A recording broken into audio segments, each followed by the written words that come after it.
and welcome to Legal Talk with Tracy Sanders. I know that the ladies in the room with me would love to hear that entire song, right? Yes. We all want respect. So an ode to Aretha Franklin, because I think regardless of race, background, maybe even national origin, every woman in the United States of America can probably relate to that anthem, Respect. I have in the studio today with me 3 esteemed guests. We're going to discuss women's rights, a historical, as you know, March is Women's History Month. So I definitely wanted to invite local women who are doing amazing things here in California to discuss women's rights with us. I would like for each guest to please introduce yourself. We'll start with Jennifer. Hello, I'm Jennifer Bandlow, founding partner of SoCal Justice Law Group and prior partner of Cochran Firm, California. Thank you, Jennifer. Thank you. And I'm Ranella Ferrer, known for the reality show Revenge Body by Khloe Kardashian. I gained 70 pounds and I lost 60 pounds, and now I'm back into doing my music, singing national anthems nationwide. And she's also my friend who has reminded me I have to work out. I can't hide behind a diet plan, so thank you, Ranella. You're welcome. Next, Tanya. And I'm LaTonya Carmouche, author of The Fat Jeans Are Talking. Wonderful. And Ms. Carmouche has gifted everyone in the room with us a copy of her book, The Fat Jeans Are Talking. I absolutely love this book because she provides a candid conversation about our relationship with food based on family habits. So thank you, Tanya. Thank you. Now, why don't we get started? First, before we start, I'd like to remind everyone, do something special this month. We should celebrate Women's History Month every day around the globe, but definitely remember to engage in some activities here in the Los Angeles area this month for Women's History Month. It should be noted that Women's History Month started in 1987. Congress passed PBL 109, which designated March as Women's History Month. So I thought that was a bit of interesting background information. The slides, which you may or may not be able to see, the first one is a Women's History Month slide. And the reason why I like this slide with all the different women holding hands is because that's our goal today for this segment of Legal Talk with Tracy Sanders. We have different generations represented in the room, different backgrounds, national origin, even race. But what's most important is that we can all band together to have a wonderful conversation about women's rights. So absolutely, we're so looking forward to that. The next slide is I wanted to highlight a few women who mean so much to me in terms of women's history in the United States of America. First, we have Ruth Bader Ginsburg, U.S. Supreme Court Justice. She was the second woman to become a U.S. Supreme Court Justice. Justice Sandra Day O'Connor was the first female on the Supreme Court bench. Next, we have the first African-American First Lady, Michelle Obama. And both women on this slide are also attorneys, and they went to very high heights in terms of legal careers. On the next slide, you will see Maya Angelou, I Know Why the Caged Bird Sings, my favorite poet, and Forward by my favorite every woman you can think of, Oprah Winfrey. I think she's phenomenal. And then last but not least is Georgia O'Keeffe. She's known for poppies and other beautiful artwork, and I absolutely admire the artwork by Georgia O'Keeffe. So that's our tribute to a few amazing women, but you know what? We have amazing women right here in the room at the local level. I'd like to first start with our woman who represents a career woman, Women in the Law. Could you tell us about your practice and your new organization, please? Sure. So I've been a lawyer about 10 years now, and my focus has more and more narrowed to women's rights, and I predominantly practice sexual assault and sexual harassment civil litigation.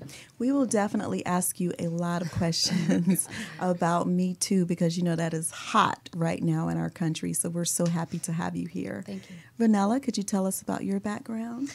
Well, I'm originally from the Philippines. I'm a singer. I've been singing since I was a fetus in my mother's womb. And, unfortunately, my mom wasn't very supportive with my career. As you know, there's really no Asian American artist that's a household name yet, and that's what I was doing when I first started doing my career as a musician. And then I gained 70 pounds from depression, and that's how I fell into the show. And now I am considered a fitness motivator, as well as a millennial who is connecting women like yourselves. And that's why I feel so great to be here, like amongst powerful, great women. I mean, this is crazy. So there's a lot of pressure, but you know, so that's pretty much my job right now, is to connect women, to let people know, like, millennials aren't so bad. We don't take selfies all day, every day. So Ranella represents our millennial woman, and she's actually going to help us understand how we can use media for positive purposes, Yes, right? There's a lot of absolutely. information out there about how women are being portrayed negatively on Exactly. reality TV shows and in the media, but Exactly. you're going to help change that perception Exactly. today. Absolutely. Thank you. Next, Tanya, can you tell us about yourself and your book, please? My book. So I have a 8-year history in public relations. I did entertainment PR for Grammy-nominated artists, NBA players, various people from high esteem, or that are esteemed highly. And I've gained weight, like most of us do, through not putting myself first, putting everything and anything before me, and then tying into what comforted me. And what comforted me was my upbringing. You know, the rules of you must finish everything on your plate. Yes. You must eat at eating time. And all those things conditioned my train of thought, not knowing I was now in my adult life with the ability to say, no, I'm full, throw the rest away, or save it for later. Right. No, I'm not hungry right now. I don't, you know, even if it is lunchtime and everyone's going to lunch, if I'm not hungry, don't eat. Lunchtime does not necessarily mean eat lunch. And so just reconditioning my mind on to eat when I'm hungry, not necessarily when it's eating time. Mm-hmm. And I found myself in writing a book that was my go-to, because that's what I was familiar with and comfortable with. So Tanya represents the legacy woman, women and families, and the traditional role of women. And so when she mentioned eating everything off of your plate, I have a background in the South. I lived in New York, but I grew up in South Carolina. And I think Tanya also has roots in the South. Is that correct? That's Which correct. state? Louisiana. Louisiana. So if you know anything about Southern living, I grew up hearing that. And particularly in the African American community, like, eat all the food off your plate. Or there are some kids somewhere in the world that could be starving. Yes. So you're blessed to have that food. You better eat it. So we grew even at up the gas hearing station. that, right? Yes. And so unfortunately, it can lead to bad habits. And Tanya is going to discuss how we can break those habits and have a healthy lifestyle, and more importantly, a healthy relationship with food. Yes. So thank you, Tanya. Thank you. And Ranella, the bells were ringing. Does that resonate with you too, even though you grew up absolutely. in the Philippines? You said Louisiana, I thought about crawfish. They have the best crawfish. I mean, I tried my first crawfish in Louisiana, and I mean, the gas stations have great food. I mean, I know because I went there, and I mean, they have the best food. Yes. When you think Louisiana, like, I think about food. Yes. See, that's my relationship with food. We are here to help you break that addiction. There you go. Thank you. So now let's start with our first bit of information. We're going to ask Attorney Bandlow, can you tell us about, we're going to start with women's rights in terms of the right to vote. Can you tell us about suffrage in the United States of America? Sure. So just generally, women gained the right to vote through the 19th Amendment, which was passed in approximately 1920. I shouldn't say approximately. It was 1920. 1920. And so there was a whole movement behind that. But unfortunately, because of various things, there were a lot of groups that were still kept down even after women gained the right to vote. And so women of color in particular, there were certain southern states where they did not gain or were blocked from voting, we'll just say, until even into the 1960s. So. And then we had the Voting Rights Act of 1965, which really and truly provided the right for a lot of African American women and women of color to actually say, now we have federal legislation to protect that right. So thank you for taking us through that bit of history. Sure. The other issue in terms of women's rights, reproductive health. I mean, for someone like Ranella, being a millennial, it's probably not even a second thought. But Attorney Bandlow, did women always have the right to choose in terms of reproduction in the United States? Oh, absolutely not. And so abortions were governed by state law. Roe versus Wade was decided in 1973, and that was decided based on the 14th Amendment to the Constitution, which is the Due Process Clause. And the court basically held that women have a property interest in their own bodies.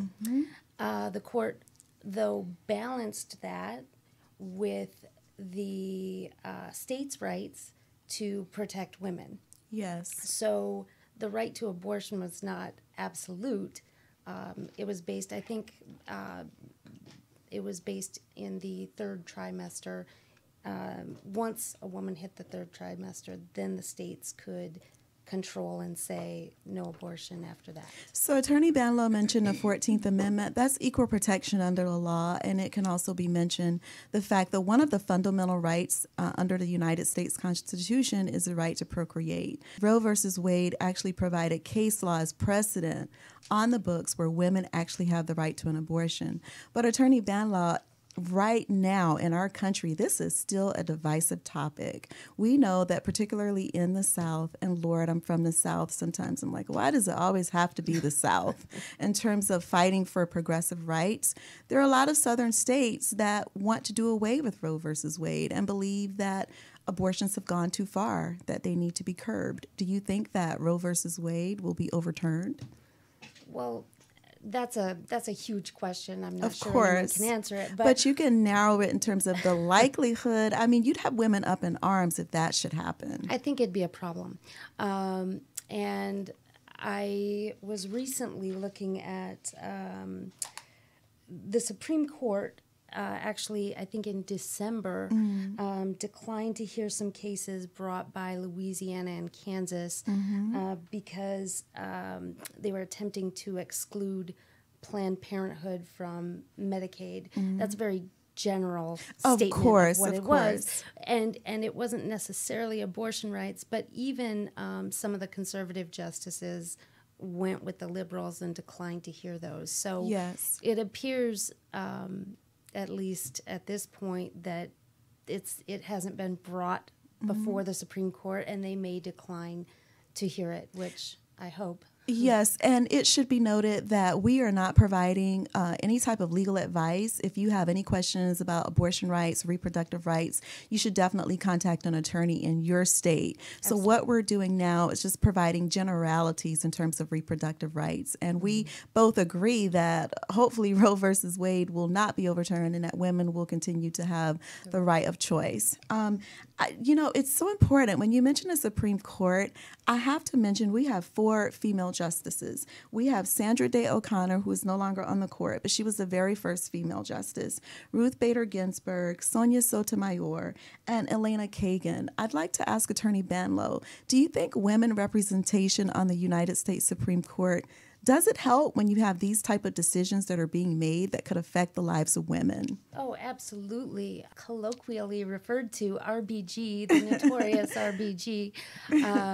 She is. This was her career, was fighting for women's rights and equal rights for both sexes.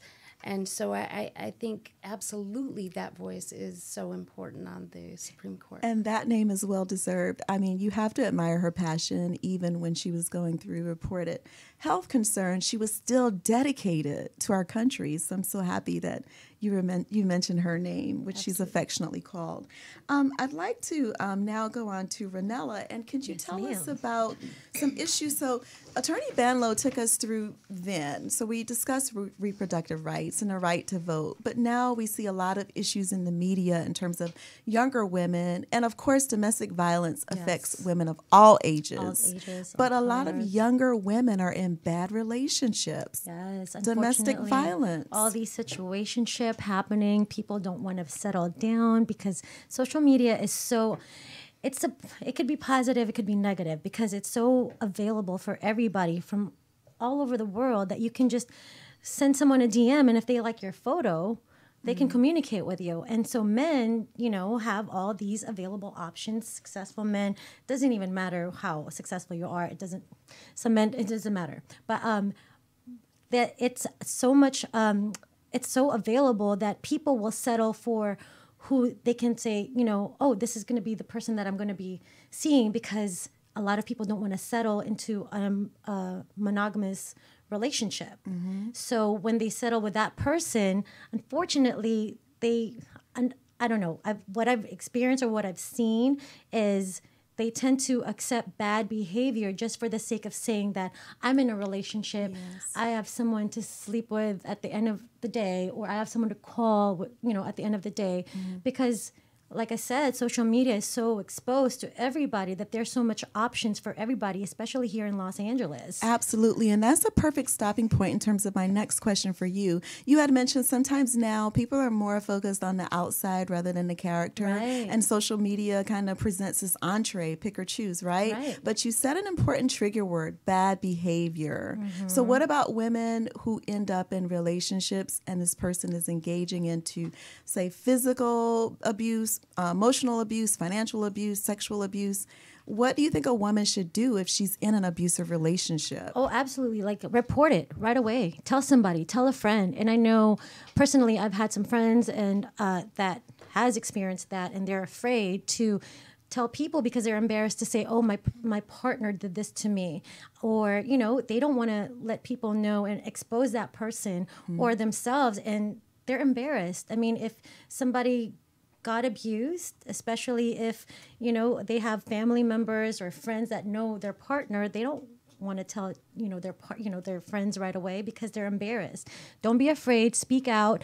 Tell someone, and hopefully that person will lead you to the right person to tell it to, or just get a police report right away, because once that happens, you'll never know. It'll happen again.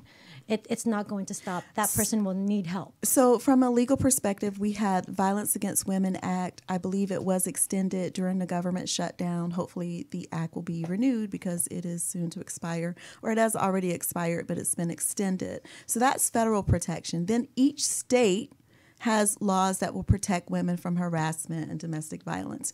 In terms of getting help from a legal perspective, Ranella hit it on the head. First and foremost, you have to let someone know. Someone meaning law enforcement and the authorities, okay? So you have to inform the authorities if you are in an abusive relationship. Second of all, you can seek help. If you can afford a private attorney, do that. Get a restraining order. If it's an emergency situation, you can get a temporary restraining order. But you definitely need to reach out to the law if you're being abused. And you need evidence, because it might become a he said versus she said. So if this person is abusing you, make sure you have photographs. Or if he's sending you abusive text messages, save those. The more information you can compile, the better you can build your case. And then also, there are nonprofit organizations here in Los Angeles. We have so many that will help you in terms of getting legal help. Now, Ranella, I admire you, and we have been in close contact, and we're friendly because we both love to discuss weight loss. Yes. And we also discuss protecting ourselves in terms of self-defense. Right. Do you think that women should learn how to protect themselves against violence, and what should they do? Oh, absolutely. I mean, I myself, I've never been to a personal fight in my whole life ever, but I've taken some boxing lessons. I've taken some kickboxing, because you will never know. These days, you will never know if there's somebody out there that's, I'll talk about a personal experience where I had like a public workout event, and some guy was just randomly standing on the corner early in the morning at 10 a.m. with a button-up shirt. Everyone else is wearing a workout outfit, and this person was literally right there, and you'll never know. Luckily, there was another male figure that we had, and asked that guy what he was doing there, and he said, "I'm here waiting for Ranella." Oh, no. So you'll never, exactly. So you'll never know what their intentions are, because there are crazies out there because of social media. There are pros and cons with social media. People are, unfortunately, there are mentally disabled people out there and who might be out for you or have this, you know. So stalking can occur, and Ranella is in the media, and she posts her events on social media because she has to. So that means the person will know where she's singing next, where she's appearing, and they can basically follow you. But what you should do is take a photo of him, and then you can let your handlers know. Handlers are people that watch out for you if you're a personality. Or let security know you had a problem with this person. If he shows up, call LAPD immediately. So that's a good habit. Then what about pepper spray? I know it's one of the oldest ways. I've done pepper spray before, but you'll never know. Hey, you know, if you can carry pepper spray, that's great. But also, like you said earlier, take some good kickboxing classes. There's so many available. Online, it's available. I mean, you know what I also do now is I have a Google Maps.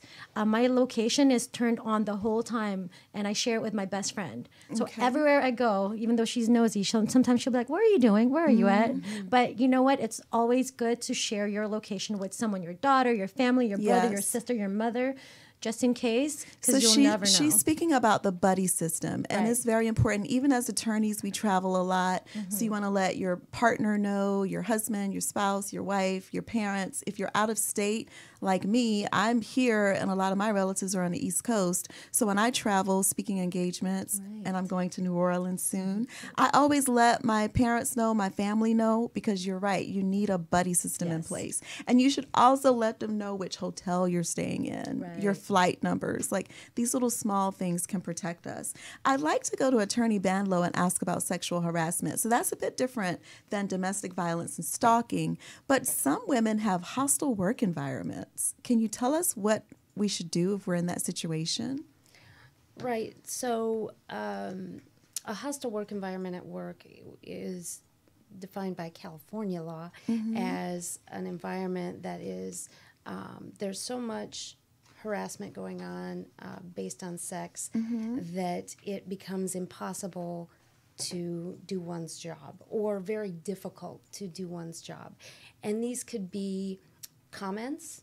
It could be daily, the same person asking you out and you saying no, or I have a boyfriend, haha, or whatever, but over and over and over these comments, or looking at your chest when they're talking to you, or touching you inappropriately. It can escalate all the way up. And so if you're in that situation,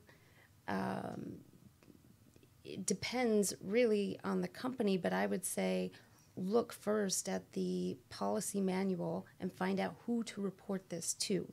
If there is no policy manual, report it in writing, preferably to the highest person you can, either your supervisor, or if it is your supervisor, then HR or their supervisor or someone. But definitely report it. And reporting is mandatory before you can even file an EEOC claim. So EEOC is the Equal Employment Opportunity Commission, because some people feel, well, I don't want to report it to the supervisor because I may lose my job. But a person can't just go to get a right to sue letter without first letting that employer know. Well, in California, a supervisor binds the company. So if your supervisor is sexually harassing you in California, and they are a true, quote, supervisor under the law, because that's a legal term. Yes.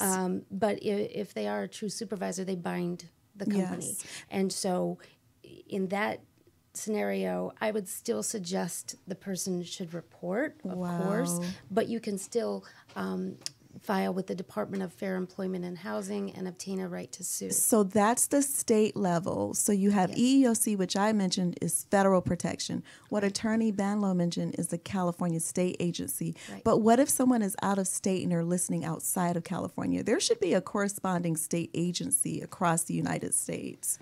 There should be. Do I know for every single state? No, I don't. Of course not. And we're not asking you that. And again, this is not legal advice. Don't sue us. I'm telling you what I know based on the research I've done. So in California, we have, our state agency. Usually across the United States, there is a state agency in your state to actually collect your claim and investigate. Now, what you should do first and foremost, don't let your employer know, but you should speak to an attorney in your state if you have any questions. We're just making general comments here. But the point that I want to reiterate is if you are being sexually harassed or any type of workplace hostility, first let your employer know, and then you should consider filing a suit. Now, I will tell you, a lot of people are concerned about filing lawsuits because they don't want to be blackballed. What if someone calls back for a reference, and if the employer provides a negative reference, what should a person do? This again depends on the situation. Yes, but generally, typically in lawsuits, if a person settles the lawsuit, part of the settlement agreement is a neutral reference, and so there's that. If the person hasn't filed a lawsuit and their employer is just saying bad things about them, then I would say consult an attorney. Yes. And what Attorney Bandlow mentioned was the neutral reference. Basically, if you feel that you left on not so great terms and you were harassed, you're no longer working there, you received a settlement, a neutral reference means that employer should only state you worked there, the date that you worked there, and that you're no longer employed. But they shouldn't go into negative details in terms of what happened. But every time I speak about employment discrimination or sexual harassment, I think it's so important for people to think ahead. It's not only getting out of that negative work situation, but make sure you have an agreement where you can move on and hopefully still find employment elsewhere and not find yourself zinged because you spoke out. Because a lot of women do feel that, you know, whistleblowers or people who report bad behavior, sometimes they feel like they're punished for speaking out. So just definitely wanted to mention that. And sometimes they are. And so there are laws both federally and at the state level against retaliation for speaking out. Perfect. And in terms of employment, the reason why we have another guest on our panel, we have with us Ms. LaTonya Carmouche, and she wrote a book called The Fat Genes Are Talking. The reason why I thought she would be a great addition is because there is legislation in place to protect people if they feel that their genetic information is used against them in the workplace. But before I go into that, I want to ask about what we do know in terms of genetics, and not asking you for medical advice, but just as a person, as a member of the African American community. We're always being told that we have a higher likelihood of developing high blood pressure and diabetes, and that there may be a family disposition to these illnesses, partly because of our diet. Do you agree with that? I do. I definitely agree with that.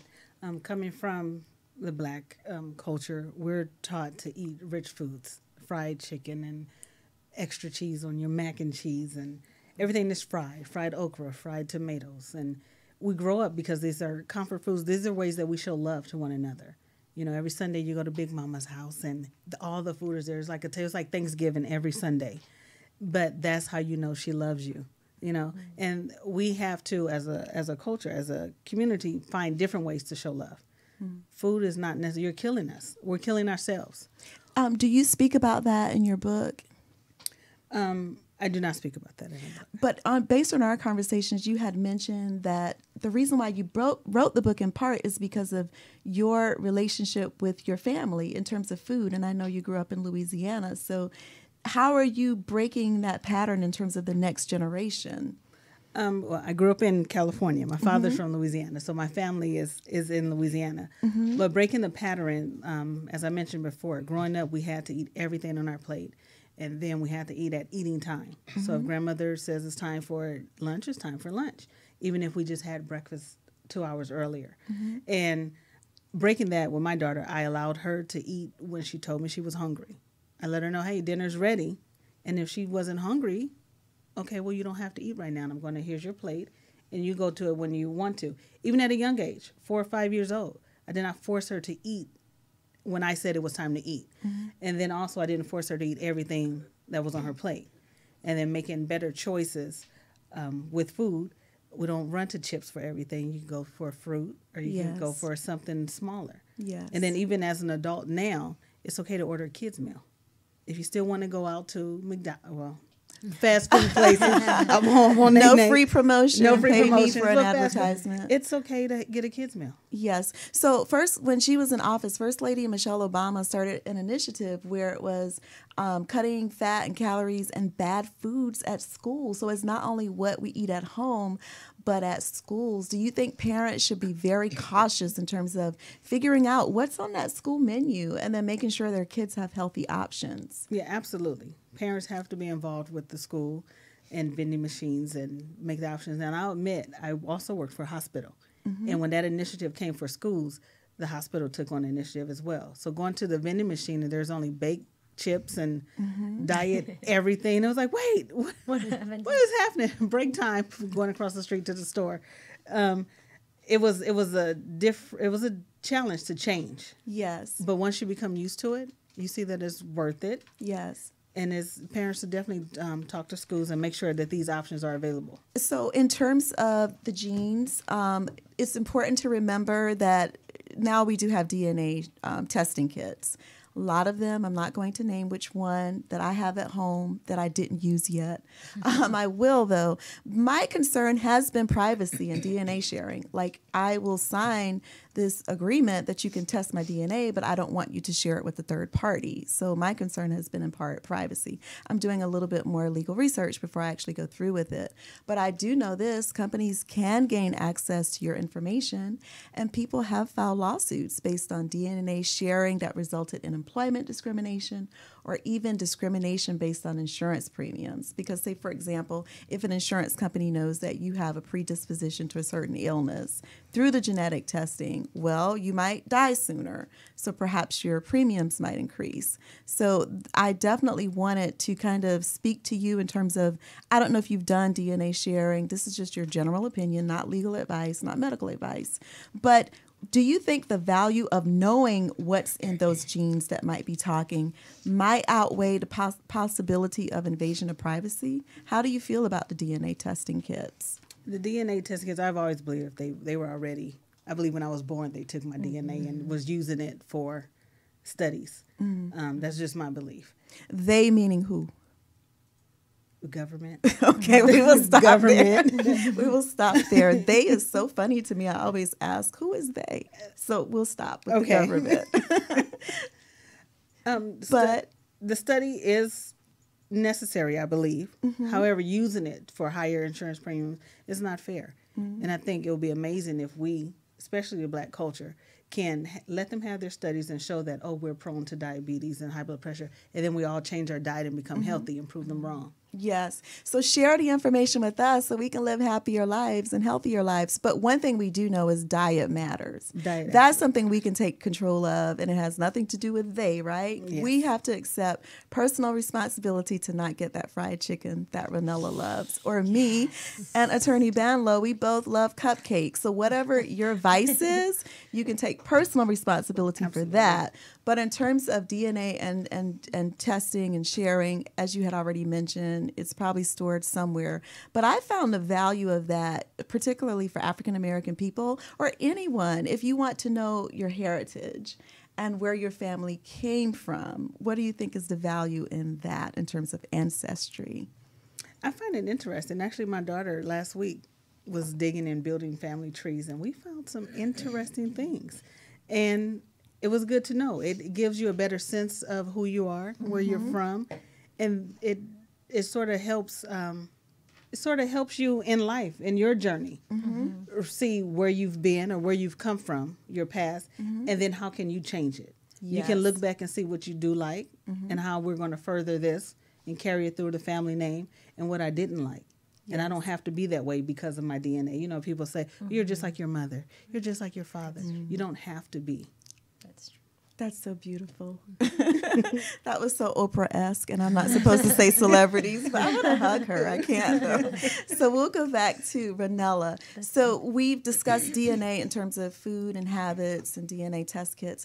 I'd like for us to have a round robin, all ladies involved with this. What about body image? I think for women, there's so much pressure for us to look a certain way, to behave a certain way, to be more marketable if you're divorced or starting over in the dating place, or if you're a millennial and you're choosing that first partner. Body image, do you think that we have unfair pressure as women?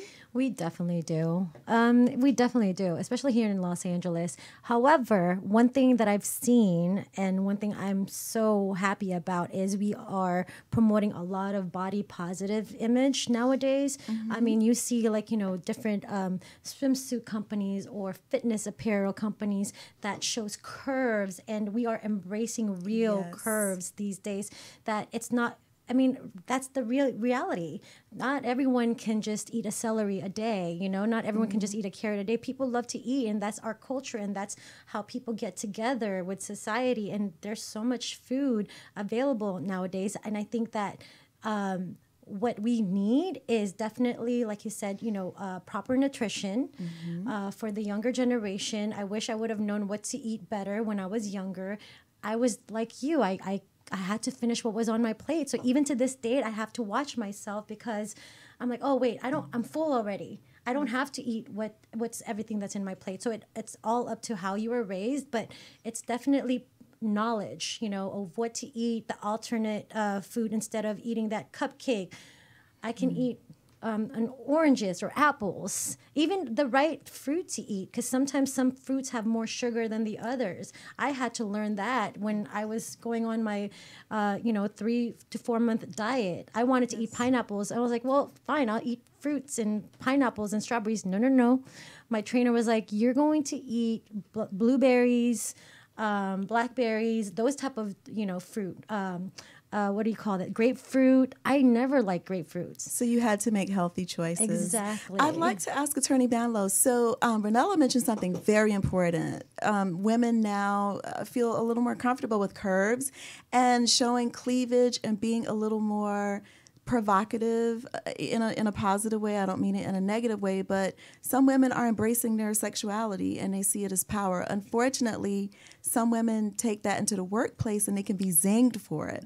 What about comments if a woman dresses a certain way, particularly at work, that she is welcoming sexual harassment? Do you agree with that? I don't agree with that because our expression of ourselves is our expression of ourselves. And if a man, and men are doing this a lot more, wears fashionable clothing, tight suit, tight-fitting suit, or a tank top.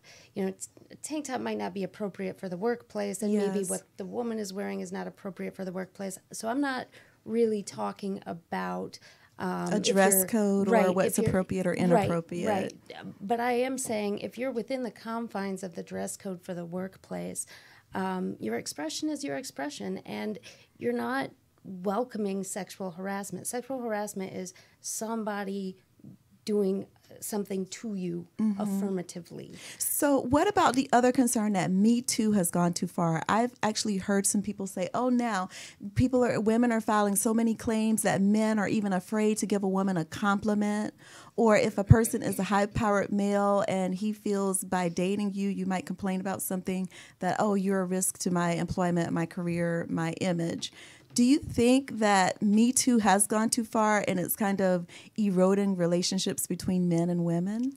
I don't think it's gone too far at all. In fact, I think it's finally here because I don't think it's about, let me put it another way.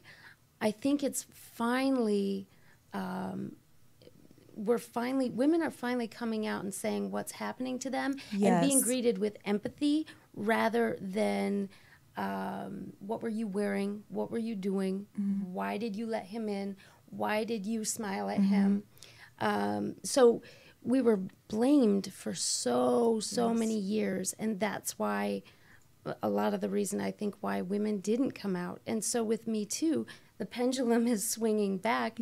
And I've been practicing in this type of law for years and years, and I have never, to my knowledge, had not only a case, but even a person come to me to ask what to do that I thought was false. Wow. Or that I thought was unwarranted. And tell us again your practice and where you're located if a woman is in a situation and she needs help.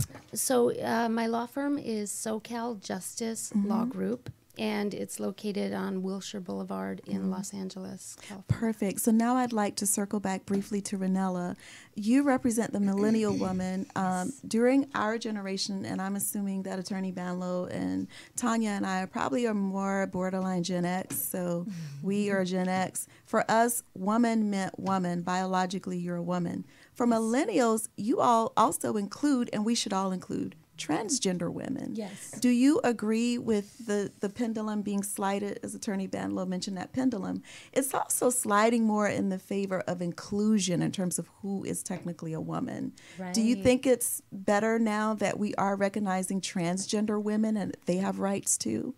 You know what? I have an open, I have no judgment when it comes to that, because I feel like everyone has their own rights, no matter what. I mean, you can be male, female, in between, curious, bi-curious. You still don't know what you want. I mean, you have your rights. I think regardless, no matter what, if you are in a bad situation, or if you are in an abusive situation, or you are, harassed, regardless, you should have your right, no matter what. Yes. No matter what, no matter where you're from, no matter how old you are, no matter what background you are, you should definitely have your right. Wow. There might be males that are, also harassed as well, that don't, know how to speak about it, because they don't realize like they're a male and they're still. Yes. So male too, but the only reason why I'm focusing a little bit more on women is because of Women's History Month. Yes, absolutely. And we will speak about the men a little bit later. Yes, Not no problem. bashing them, but let us have our Yes. day, our month, our year. Our month. So now I'd like to discuss with, I'd like to ask Tanya about when you wrote the book. I know you focused a lot on your experience, but what would you suggest for other women who may be focusing on body image issues? And I know you mentioned that you're a mother, so you know that young women face these concerns as well. Any tips for women who have concerns about their body image? Body image, you asked earlier about the discrimination. And Yes. First of all, we've come a long way, but there's still discrimination. When I would walk into a room and someone see me, oh, well, she's larger, they automatically determined who I was. And I felt, well, I thought you were going to be mean. Why? I walked in smiling. But it's They thought because- you were going to be mean? Yes. I've been told that, oh, you're such a cool person. I didn't know that after a week of being, why did it take so long? Well, I was afraid. And so they see your body image and they assume. Whereas they'll see a smaller person and assume, well, this person is more disciplined. This person has more. That's not necessarily true. So we do have a lot of work to do on judging people. For young women, I would say to look within yourself, find the beauty within yourself, and ignore the outside views. Get off of social media. Yeah, social media is good, but social media can be horrible. I seen a film not too long ago where a girl went into depression because she wasn't getting likes on her social media. And she was a pretty girl. She was a very pretty girl, but she wasn't getting likes. Stop letting outside and social media determine who you are and your beauty. Find the beauty within yourself. Absolutely. So what would be your tips to young women? And then I'll come around to Attorney Bandlow.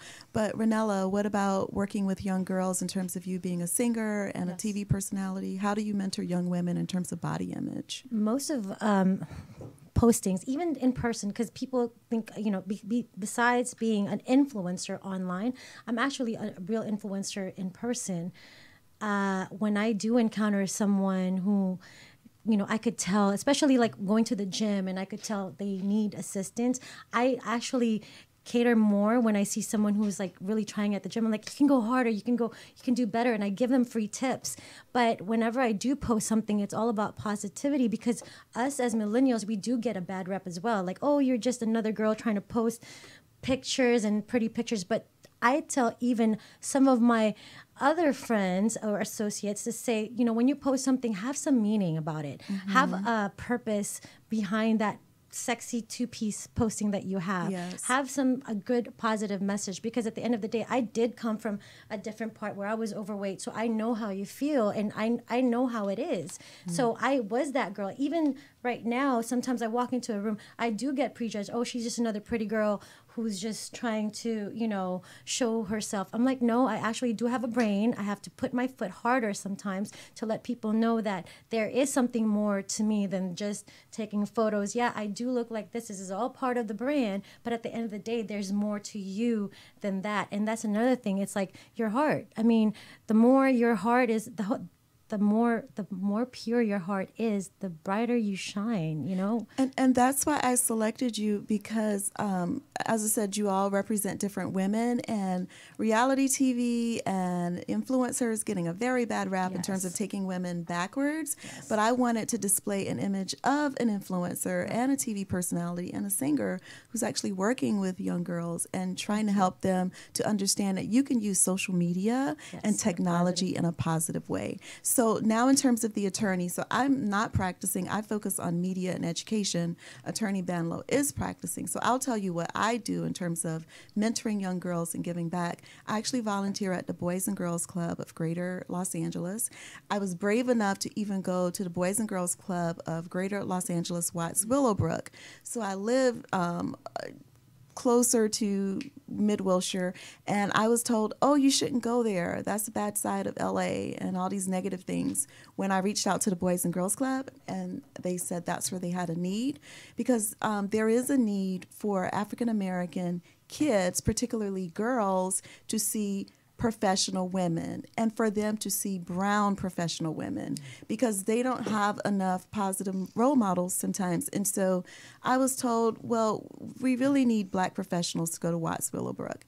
I went, and I was afraid because people here told me a lot of bad things about the area. But when I tell you, I love going to see those kids. I love volunteering with them. I've been at least 2 times a year since I moved here to LA, and each time, as much as I help the kids, they help me. So I would say, if you want to give back, reach out to the Boys and Girls Club or another organization, because there are kids who are starving for your help. They need to see us. So I'd like to ask Attorney Bandlow about any community service, volunteering, or giving back. Oh, yeah. So throughout the years, I don't even know where to start. But one thing that we used to do is, and this was during my time at the Cochran firm, and I'm not sure that they do it anymore, but one thing that we used to do was go to an inner city school, and we'd go maybe once a month or twice a month, the attorneys would, and we would help with the debates. They were in debate class, and so we would help them with their arguments and different things, and then they would do a competition at the end, and it was really special. We had a lot of people coming up saying, wow, I've never met an attorney. This is so exciting. Thank you so much for coming, and very rewarding. Yes, we can make a difference. And Tanya, I know that you have a daughter, so we'd like to end with you with a very few brief tips in terms of the importance of mommy-daughter relationships and how mothers can instill healthy self-esteem in their daughters. Healthy tips. It starts off with being an example. The Bible tells us to train up a child in the way they should go, and when they're older, they will not depart. Growing up in church, we assume that means take your child to church. No, it means living as an example. What do I eat? How do I respond to someone who cuts me off in traffic? How do I respond to the cashier at the store who's moving really slow because she's watching? What am I eating? How am I handling my emotions? I'm training her without speaking a word. And so as a mother, and still look at yourself in the mirror and say, oh, I look cute today. And then she's going to hear that and look at herself and say, I look cute today. I love my hair. I love the size of my nose. I love my skin texture. I love my color. She's listening. Your children are listening to you. They're watching you. So don't be very careful on what you show your children, what you present, even with volunteering. Walk in with confidence. Your head is held high. I am this person. I came from here, but look where I'm at now. And they're looking, well, I can do it too. This is a whole different Me Too movement. Yes. I can do that too. I can do that. Modeling great behavior. Absolutely. So I would like to thank each of you. I think we did a great job of modeling great behavior. We're a different group of women, but we came together for a great segment. So thank you all. But before we go, I do a segment. For each segment at the end, I do a part of the segment where I call it In the News, and I speak about a current legal issue related to our topic. So since it's women's rights, we know that domestic relations are very important to us, right? Even today if you're a millennial. But with the millennials, there is a rise of the prenup in the millennial population. This is from the New York Times, July 6, 2018. It says, first comes love, then comes the prenup. If you're a millennial, maybe. Prenuptial agreements, commonly known as prenups, are legal documents to outline how engaged couples will divide their assets if they divorce. And in recent years, more millennials have been requesting them, according to a survey of matrimonial lawyers. So millennials are marrying later than previous generations. They have more debt, particularly, unfortunately, student loan debt. So they're thinking about finances, and they're putting a lot of these stipulations in their prenup agreements, to the point where the matrimonial lawyers are saying they've never seen such agreements, where they're outlining that their partner must own property or a business before they get married. If they have children from a previous relationship, they want to include how they will interact in those prenups, who's going to take care of debt, even information about retirement accounts years and years out. So I'd like to ask each lady in the room, how do you feel about a prenup agreement with all these stipulations? If you're going to stipulate that much, why get married? What do you think about the prenup? Well, I might be the anomaly here, but as the career woman, I like them. But I wasn't aware of what you just read with respect to how to treat stepchildren. That seems like it's going a little too far. And that's the point of this article. It's like the prenups that the millennials are asking for. Basically, they're trying to outline their entire lives in this agreement. And I think most Gen X or maybe even the boomers know you can't predict anything, especially not what's going to happen after marriage. So how do you feel about outlining so many details in a prenup? I mean, as a millennial, obviously we take our time to get married now. I would think that whomever I'm marrying, it's like that's it, because obviously we've gone through the process. But I've always felt like I'm the one who's going to have a prenup with how much I work. So I think that it's okay. I mean, to be honest, with nowadays, because even men are out there these days. I mean, like us women, we are power women. We are women that are working so much, and I feel like we have so much to offer that it might be necessary later on down the line for me to have a prenup to a man.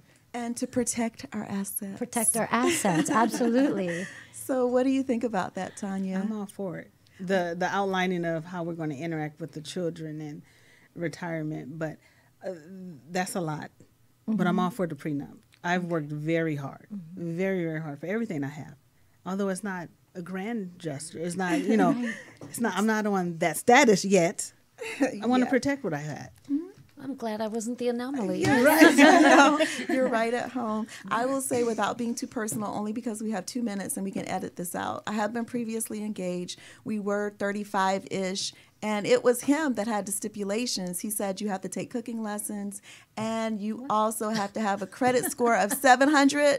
Maintain that credit score of 700 during the marriage. I didn't get married, and I'm still single. Congratulations. Right. Sounds like you made the right decision. Good job. So those people do exist, and the whole goal is to protect yourself, because a lot of people are concerned when you get married, your partner's credit may be a determining factor in terms of cooking. A lot of women pretend that we're great cooks, and then this guy is like, oh my God, who's going to feed me? So people are in fact doing this. It's true. You can feed yourself. How about that? That's amazing. So anyway, this is the end of Legal Talk with Tracy Sanders. We thank you for being with us today, and have a wonderful week. Bye now. Bye. Thank you.